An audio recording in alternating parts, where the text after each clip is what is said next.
Isbal Podcast. Realização Isbal, Sociedade Brasileira de Arborização Urbana. Apoio AD Estúdio, solução em tecnologia. Então, eu sou a Kathleen Grala, sou bióloga e coordenadora da Isbal no Rio Grande do Sul. E a partir de agora eu vou iniciar apresentando para vocês esse trabalho que a Isbal está realizando nos seus 30 anos, na comemoração dos seus 30 anos, onde nós vamos conhecer um pouco daqueles profissionais que trabalham em prol da arboricultura e têm contribuído muito. Só que muito mais do que conhecer esses profissionais, nós queremos saber quem são essas pessoas, o que as motivou a estar aqui e como elas têm contribuído nesse tempo, ao longo desses anos, com o progresso das ações em prol da arboricultura brasileira.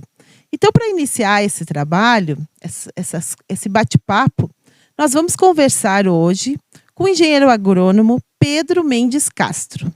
O Pedro Mendes Castro tem uma caminhada muito importante nesse trabalho com a arboricultura nacional e internacional.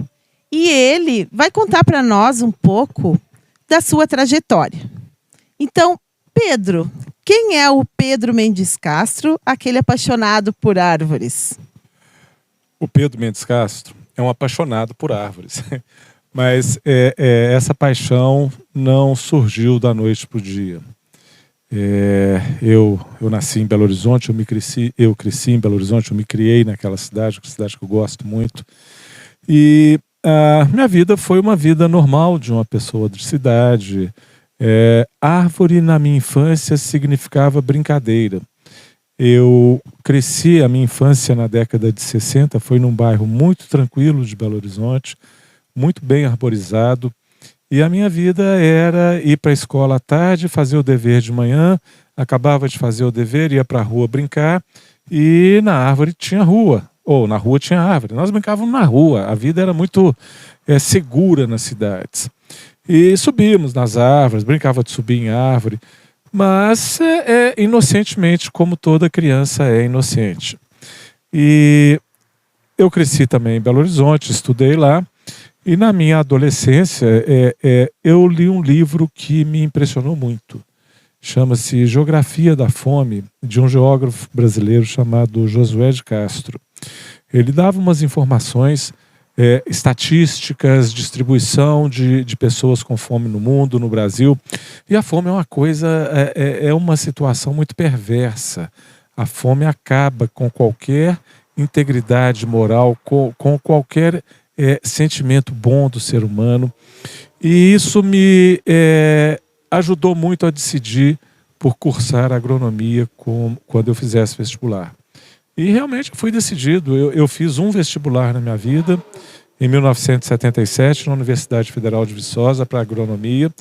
E estudei agronomia em Viçosa, me formei agrônomo. E o começo da minha carreira justamente foi com a extensão rural, na empresa de assistência técnica e extensão rural de Minas Gerais, a Emater. Então, até então, a minha vida, a minha atividade profissional era levar conhecimento, levar tecnologia para produtores rurais, a fim de contribuir para a melhoria de produtividade, para a melhoria dos processos de produção, para a melhoria de conservação de recursos naturais, que também faz parte da agronomia. E assim começou a minha vida. A paixão pelas árvores, principalmente as árvores urbanas, veio muito depois. Na própria agronomia, nós já aprendemos a importância das árvores como um elemento de conservação de recursos naturais, principalmente solo e água em propriedades rurais. Eu me lembro de professores na Universidade de Viçosa realçando a importância de árvores para a conservação do solo, realçando a importância de árvores em pastagens para melhorar a saúde do rebanho. Enfim, a árvore sempre fez parte da minha vida, mas não tão intensamente quando eu me vi trabalhando numa concessionária de energia elétrica. Em 1987, eu deixei a Emater, fui trabalhar na Companhia Energética de Minas Gerais, a CEMIG, na área de meio ambiente, numa época em que a gestão ambiental estava nos seus primórdios no Brasil. Eu comecei trabalhando na CEMIG Geração, o grupo, o ramo da empresa, é ramo, né? Porque é árvore, então é ramo. É o galho da empresa que trabalha com a geração num parque predominantemente hidráulico, muitas usinas hidrelétricas, e um dos grandes trabalhos que nós tínhamos na CEMIG Geração era a recomposição de formações florestais, principalmente matas ciliares, no entorno dos reservatórios dessas usinas. E foi um trabalho muito legal. Eu tive a oportunidade de participar do desenvolvimento de metodologia de recomposição de matas ciliares, juntamente com a Universidade Federal de Lavras, que se incumbiu de desenhar, estudar e definir os modelos de recomposição dessas matas. Foi um momento muito interessante da minha vida. Eu nunca tinha pensado em fazer isso.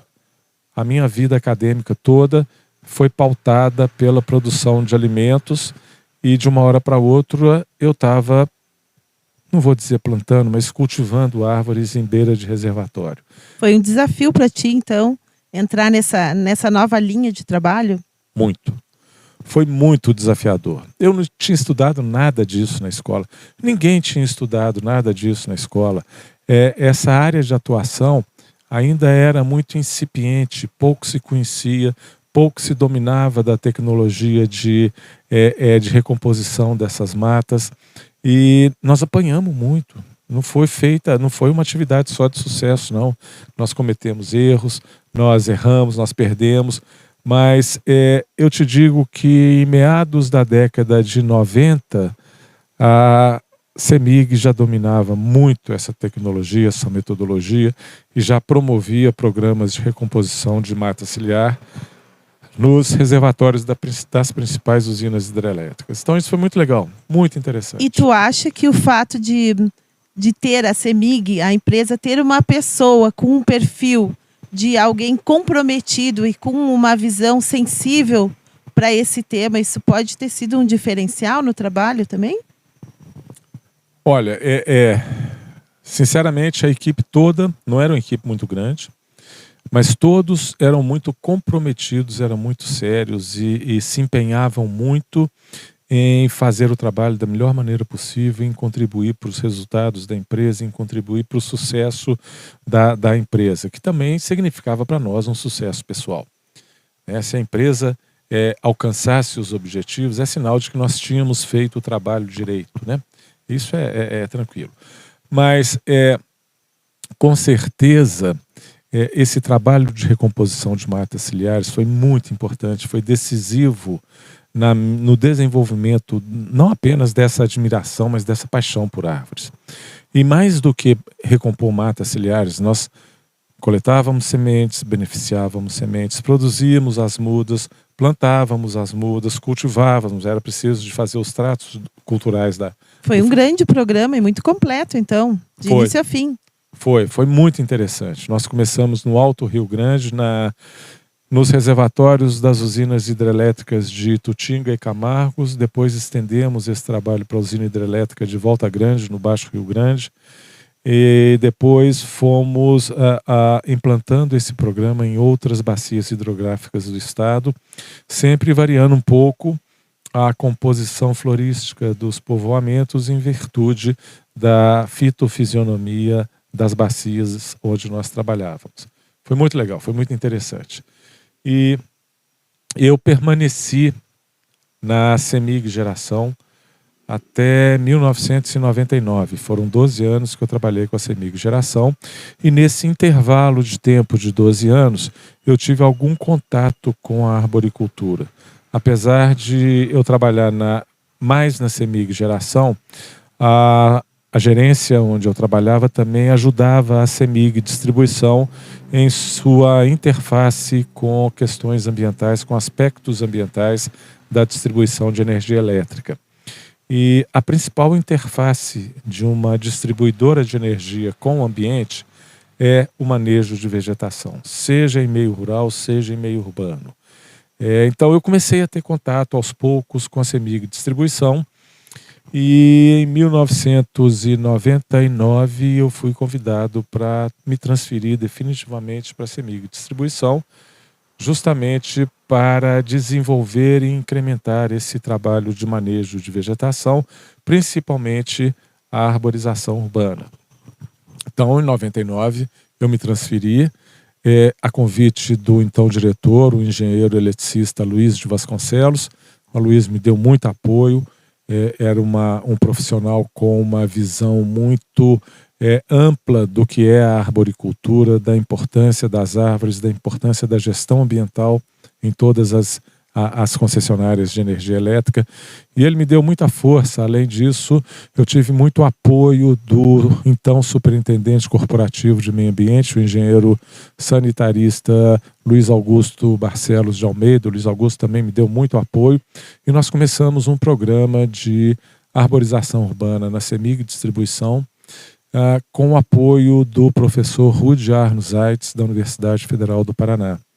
O Rudi, ele foi também uma pessoa decisiva na minha vida profissional. Era uma pessoa muito competente, muito dedicada, um cara muito objetivo, que sabia o que queria, como chegar nos objetivos dele, e não tinha muita restrição em dialogar com todas as partes interessadas e dizer claramente o pensamento dele, que era sempre calcado em fundamentos científicos. Então, nós conversamos com o Rudi e ele fez um trabalho inicial para a CEMIG Distribuição, que foi um diagnóstico da arborização em 3 cidades de Minas Gerais, e mais do que isso, o diagnóstico de como a CEMIG Distribuição realizava o manejo dessa vegetação urbana.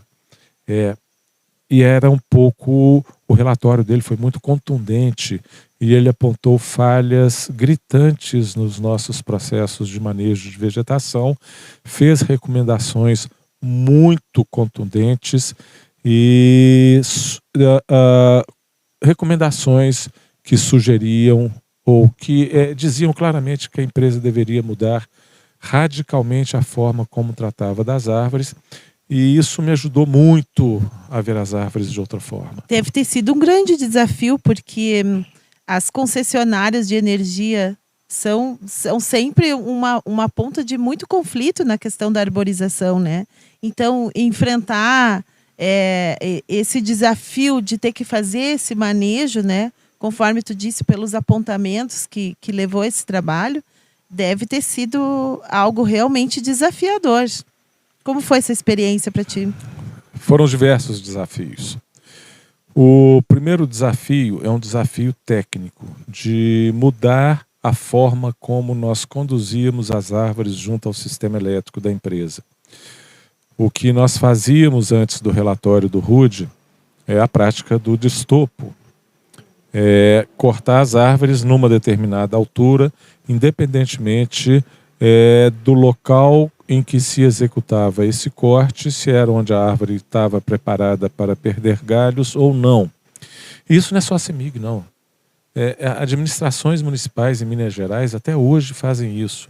A própria Prefeitura de Belo Horizonte tinha como procedimento o destopo de árvores. O procedimento de poda padrão na cidade era destopo. Então, um desafio grande era esse, justamente porque é uma prática que agride muito as árvores, causa muitos danos às árvores, e recompor o crescimento da copa sobre um material que durante anos sofreu destopa não é uma atividade muito fácil. Principalmente quando essas árvores estão localizadas em vias públicas, com trânsito de pessoas, de veículos, com propriedades próximas e com uma rede de distribuição próxima.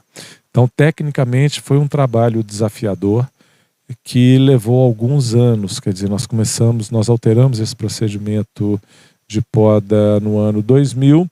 Hoje nós temos aí 22 anos de retorno do crescimento das copas, e as árvores, a maioria delas, está muito satisfeita. Elas responderam bem a esse procedimento de poda direcional, de condução das árvores junto e acima dos condutores da rede. E tu acha que o fato de ter à frente, ou conjuntamente, a coordenação desse trabalho, um engenheiro florestal com um olhar sensível e a capacidade de ser um interlocutor com os demais técnicos, isso foi um diferencial para o sucesso desse trabalho? Engenheiro agrônomo. Desculpa, engenheiro agrônomo. Não, mas é engenheiro agrônomo atrevido a florestal. Foi imprescindível. Eu te digo que deixa eu só falar primeiro do outro desafio. O desafio foi técnico. O outro desafio foi organizacional. A mudança de procedimento de poda não é justamente parar de podar assim e passar a podar assado. É principalmente convencer o corpo diretivo da empresa em todos os escalões de que aquela é a forma correta de se conduzir árvores. Deixar as árvores crescer junto aos condutores era a melhor maneira possível de se conduzir as árvores, mesmo que isso parecesse uma ameaça à segurança operacional das redes. Então, isso foi muito difícil. E certamente o apoio que eu tive da Superintendência de Coordenação Ambiental Corporativa foi decisivo para que nós implantássemos esse modelo de condução das copas. Ao mesmo tempo, a CEMIG sempre foi uma empresa bem pioneira no desenvolvimento de novas tecnologias, de novos materiais, de novas formas de trabalhar. E o investimento em engenharia de redes de distribuição sempre foi muito grande. Desde o começo da década de 1980, que a CEMIG já estudava redes alternativas de distribuição, principalmente as redes protegidas e isoladas, que além de terem um desempenho elétrico muito melhor do que redes nuas, elas permitem um convívio mais satisfatório com árvores, gerando menos interrupções e possibilitando podas de menor intensidade. Então foi muito interessante porque foram duas mudanças simultâneas. A mudança na metodologia de poda e a mudança na tecnologia de rede que, de certa forma, avançaram paralelamente. Ao passo que nós mudávamos a forma de podar, a empresa também investia pesado na reforma de circuitos, estabelecendo inclusive padrão mínimo de rede de distribuição para ambientes urbanos que contemplava as redes de distribuição protegidas. Então foi muito interessante, nesse aspecto foi muito interessante, sabe? E hoje nós podemos ver na área de concessão da CEMIG árvores crescendo junto à rede, com redes protegidas em sua maioria ou mesmo redes isoladas. Não quer dizer que é o melhor dos mundos, não. É um sistema em que existe risco. E isso requer ainda mais a participação de profissionais devidamente capacitados para poder identificar, quantificar e gerenciar os riscos que as árvores podem oferecer às redes de distribuição. Voltando à sua pergunta, você me perguntou se a presença de um engenheiro agrônomo ajudou a conduzir essa mudança. Eu digo que sim. Eu rodei muito Minas Gerais, eu fiz muito treinamento, conheço praticamente toda a área de concessão da CEMIG, que representa 97% do território mineiro, são 774 dos 850 municípios são atendidos pela CEMIG. Eu rodei muito, eu viajei muito, eu fiz muito treinamento, eu conversei muito com a prefeitura, e isso ajudou certamente a implantar esse modelo de poda direcional em todo o nosso sistema, em toda a nossa área de concessão. Mas me conta, em que momento começou a relação com a ISBAL nesse teu trabalho todo? A relação com a ISBAL começou na década de 90, antes mesmo de eu me transferir para a CEMIG Distribuição. Eu me lembro que em 1997 a CEMIG patrocinou e organizou o que se chamava na época de Encontro Nacional de Arborização Urbana. Foi realizado na cidade de Contagem e eu me lembro de participar desse encontro. Eu fiquei no estande da CEMIG E foi mais ou menos nessa época que eu me associei à SBAL, em 97. E se não me engano, o meu número de associado é 272. Dos precursores, então. Mais ou menos, né? Mas enfim, mas também não participava muito ativamente, não. O meu relacionamento com a SBAL, ele se intensificou a partir do momento em que eu passei a trabalhar na CEMIG Distribuição. Eu vi que eu tinha um desafio muito grande e que eu só teria mais chance de vencer esse desafio se eu me associasse a pessoas e organizações especialistas em arborização urbana, em arboricultura. Foi assim que eu comecei a me envolver com a SBAL. Eu participei efetivamente de um evento da SBAL pela primeira vez no Rio de Janeiro, no Congresso Brasileiro de Arborização Urbana. Logo depois eu me associei à Sociedade Internacional de Arboricultura e tudo isso como parte de um programa, vamos dizer assim, de formação arborista autodidata, quase isso. Então a SBAL me proporcionou o conhecimento de profissionais de arboricultura, profissionais de alta competência, de alto valor, e graças ao relacionamento institucional e ao relacionamento com esses profissionais é que eu pude me desenvolver e me capacitar para conduzir essa mudança de procedimentos, essa mudança de paradigmas na CEMIG. E tu teve também o teu momento na coordenação da SBAL, né? Assumindo presidência por um determinado período? Sim, essa é uma história diferente. Eu não entrei para a SBAL com esse objetivo. Mas eu me relacionei, eu tinha que me relacionar. Eu comecei a participar efetivamente dos congressos da SBAL, participava das assembleias, e eu me lembro de quando foi, se não me engano, foi em 2003, num congresso lá em Belém, no Pará, que o biólogo Flávio Barcelos Oliveira e o professor Osmar Bueno de Carvalho, de Botucatu, me chamaram para uma conversa e falaram assim: olha, você vai ser o próximo presidente da SBAL. A culpa é dos dois. Eles é que tem culpa. Que desafio, hein? Eu tremi. Na hora eu assustei. Falei, que é isso, cara? Eu não tô aqui para isso, não. Não, nós precisamos de alguém do setor elétrico na diretoria da SBAL, porque o setor elétrico é um dos grandes responsáveis por manejar árvores em cidades, e ele tem que se fazer mais presente na SBAL. E eles me convenceram em 2004. E 2005, 2003. Em 2003 foi nessa época. Na Assembleia da SBAL em 2003, eu lancei a cidade de Belo Horizonte como candidata à sede do Congresso Brasileiro de Arborização Urbana em 2005.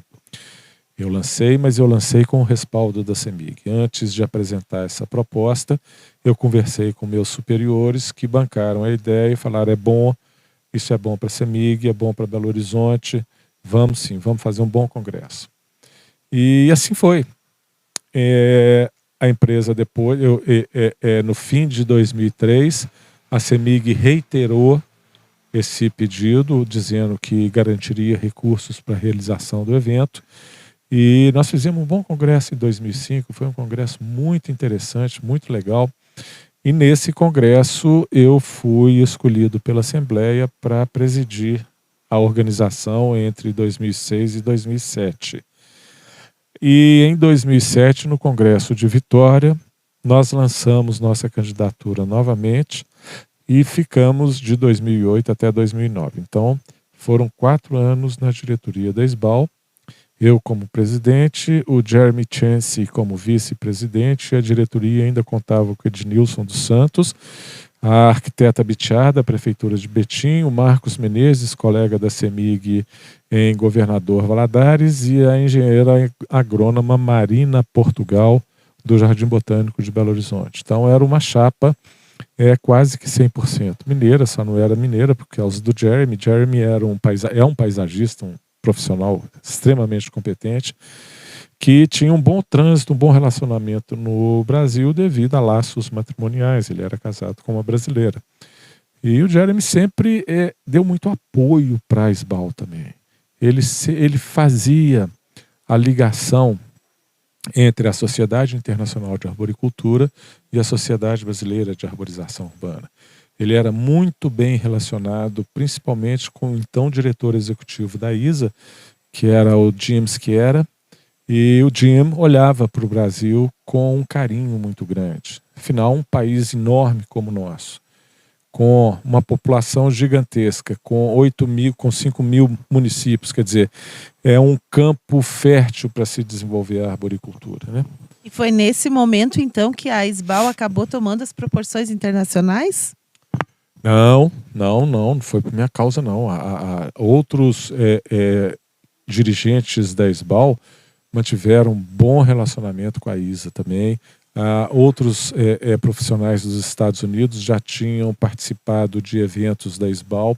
Enfim, a ISA também, o relacionamento com a ISA, se não me engano, começou na gestão do professor Araújo, que deve ter sido em 1997, alguma coisa assim, 98, foi por aí. Foi ele que conduziu a criação do capítulo Brasil da ISA. Eu me associei à ISA em 2000, 2001 talvez, e foi isso mesmo. Foi o professor Araújo que conduziu a criação do capítulo Brasil, né? Enfim, então essa foi a minha passagem pela diretoria da SBAL. Na gestão do Ricardo, se não me engano, eu era diretor regional Sudeste. E apesar de não ocupar mais nenhuma posição na diretoria da sociedade, eu não perdi o relacionamento, eu não perdi o vínculo e eu não deixei de atuar na arboricultura. A SBAL sempre esteve presente em eventos que a CEMIG organizava. No ano de 2012, nós fizemos um congresso na cidade de Uberlândia, a CEMIG teve uma participação decisiva. Em 2016, nós fizemos outro congresso em Belo Horizonte, que a CEMIG também esteve presente. Enfim, a SBAL faz parte da minha vida desde o século passado, desde o final do século passado, e eu não deixei de me relacionar com a SBAL, e tem uma afinidade, uma paixão muito grande por essa sociedade. Então conta para nós como foi teu envolvimento com a ISA. Eu acho que foi uma evolução natural do meu envolvimento com a SBAL. A SBAL era um capítulo da ISA. Eu procurei saber quem era a ISA, viu a grandiosidade dessa organização, me associei à ISA. A partir de 2006, já como presidente da SBAL, eu visitei a ISA, eu participei de um evento em 2006 na sede da ISA em Champaign e fui convidado a apresentar um trabalho sobre o setor elétrico, manejo de vegetação no setor elétrico no encontro de 2007 e comecei a me envolver com a ISA. Em 2007 eu me certifiquei como arborista pela ISA.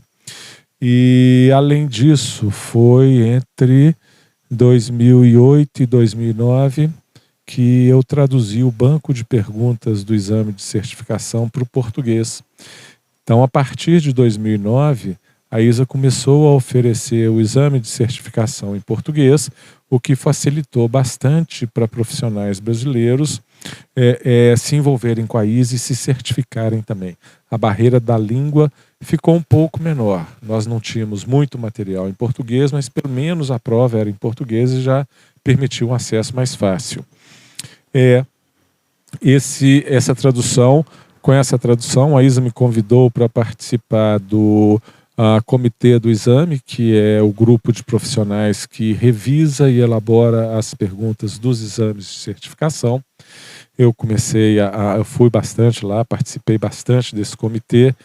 E nesse comitê, um dos participantes indicou meu nome para participar do Conselho de Administração da ISA. A ISA tem um modelo de governança, de organização muito interessante. Um conselho de administração é um conselho de governança que supervisiona e faz o elo entre os associados e a diretoria executiva. Eu entrei nesse comitê, nesse conselho em 2013 e em 2017 eu fui indicado por um dos membros do conselho para ser presidente. Fui aceito pelo conselho como presidente, comecei a exercer o papel de presidente eleito em 2017 e 2018 a 2019 eu exerci o papel de presidente do Conselho de Administração da ISA. Foi muito interessante. Além do aspecto técnico, a ISA reúne uma quantidade de profissionais extremamente gabaritados. É impressionante a densidade de PhD que tem nos encontros anuais da ISA, de profissionais arboristas que trabalham com escalada e trabalham em árvore. Arboristas de diferentes naturezas se encontram nesse grande evento que é o encontro anual da ISA.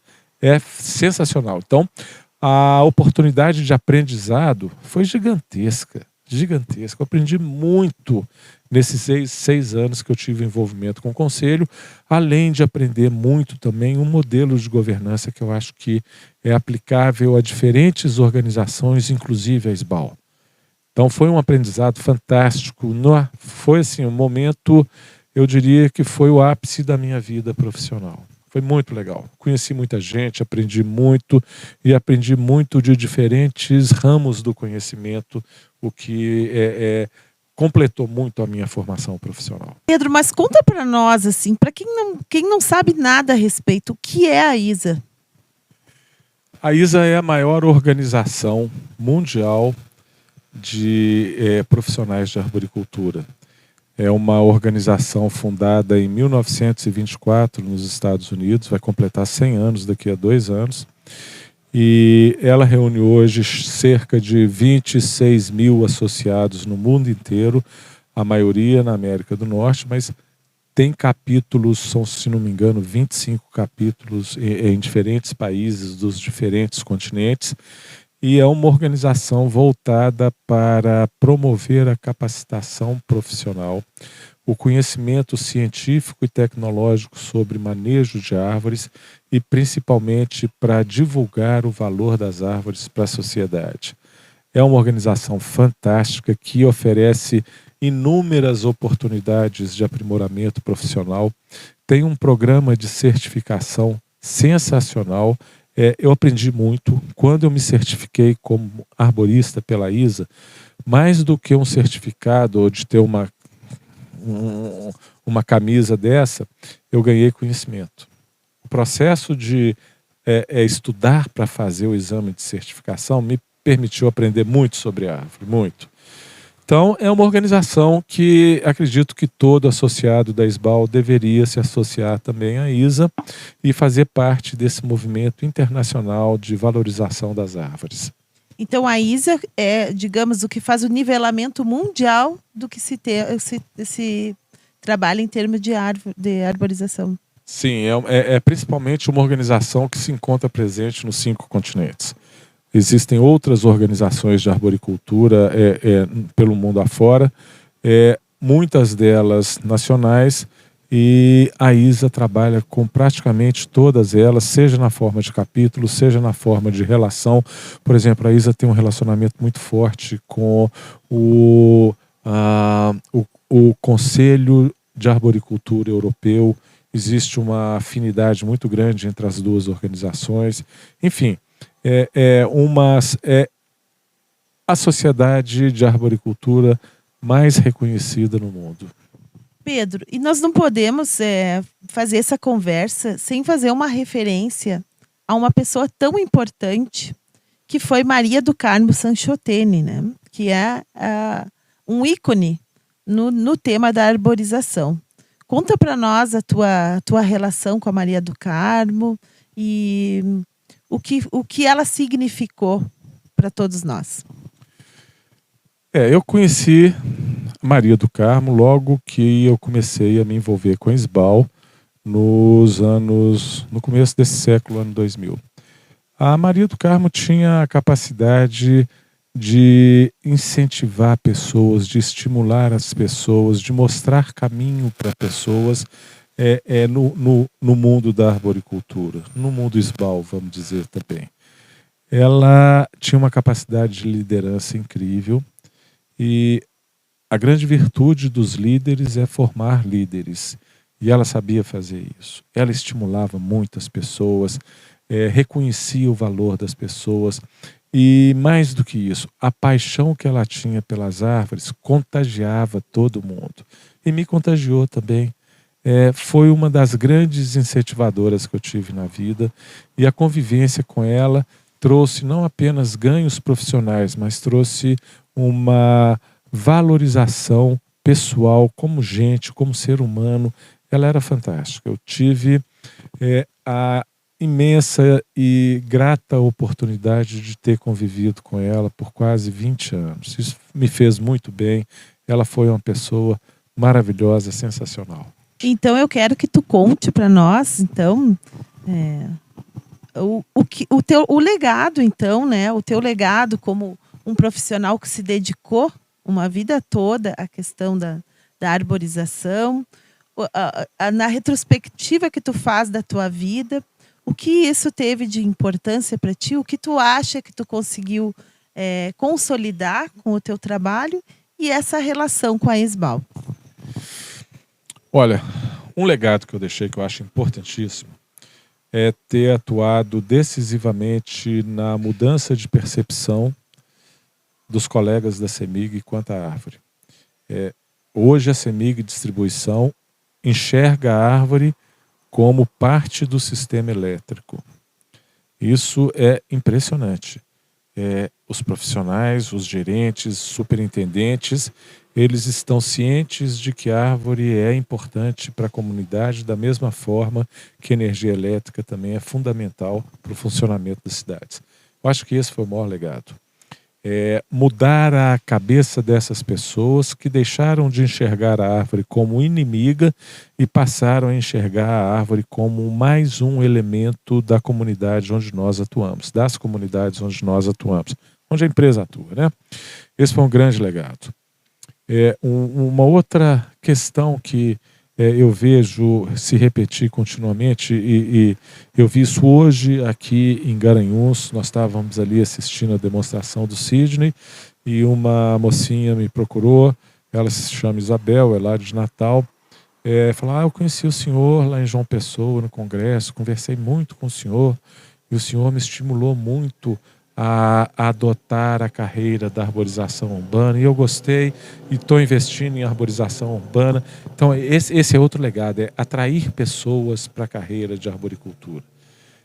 Cultivar árvore em cidade não é fácil, é um desafio muito grande, é um ambiente muito adverso e até mesmo inóspito para o desenvolvimento de árvores. Nós precisamos de ciência, de conhecimento e de bons profissionais. Eu acho que eu consegui atrair algumas pessoas para o ramo da arboricultura e isso me deixa muito feliz. Pedro, que orgulho então conversar contigo, né? Mostrar para o público a importância de pessoas como ele, né? Que dedicadas e comprometidas com essa causa fizeram a diferença.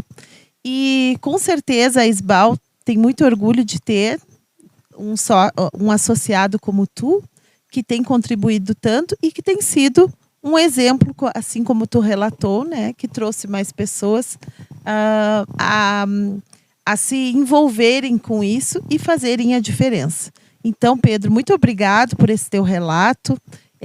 São 30 anos de SBAL sendo comemorados e sendo onde se quer mostrar o que na prática acontece daquelas pessoas que vivem o seu dia a dia, né? Porque mesmo tu não estando mais na CEMIG, tu é parte agora de um trabalho que não cessa nunca, né? Tão presente em todos os nossos eventos que a SBAL organiza, contribuindo sempre com o teu conhecimento técnico enorme, vasto e de grande importância. Então, muito obrigado, né, por ter participado dessa conversa conosco e principalmente pela dedicação que tu teve a essa causa. Foi um prazer conversar contigo. Prazer foi meu. Muito obrigado. Venha fazer parte do Mundo SBAL. Sociedade Brasileira de Arborização Urbana. Há 30 anos. Patrimônio do Brasil.